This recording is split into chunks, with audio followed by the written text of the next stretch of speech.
Hello everyone, welcome to our channel. Telugu రాష్ట్రాల్లో ఎడతెరిపి లేకుండా కురుస్తున్నటువంటి భారీ వర్షాలు, నీట మునిగినటువంటి పలు లోతట్టు ప్రదేశాలు. వివరాల్లోకి వెళ్దాం. వాతావరణ పరిస్థితులు ఏంటో తెలుసుకుందాం. వాటన్నిటికంటే ముందు మీరు ఇంకా మన ఛానల్ కనుక సబ్స్క్రైబ్ చేయనట్లయితే వెంటనే సబ్స్క్రైబ్ చేసి పక్కన ఉన్న బెల్ ఐకాన్ని క్లిక్ చేసేయండి. ఇక లేట్ చేయకుండా వివరాల్లోకి కనుక వెళ్ళినట్లయితే 2 తెలుగు రాష్ట్రాల్లోనూ భారీ వర్షాలు నమోదవుతున్నాయి అల్పపీడన ప్రభావంతో.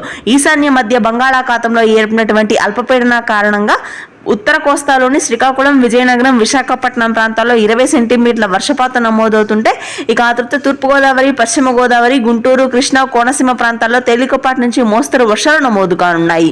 తెలంగాణకి ఎల్లో అలర్ట్ జారీ చేయడం జరిగింది.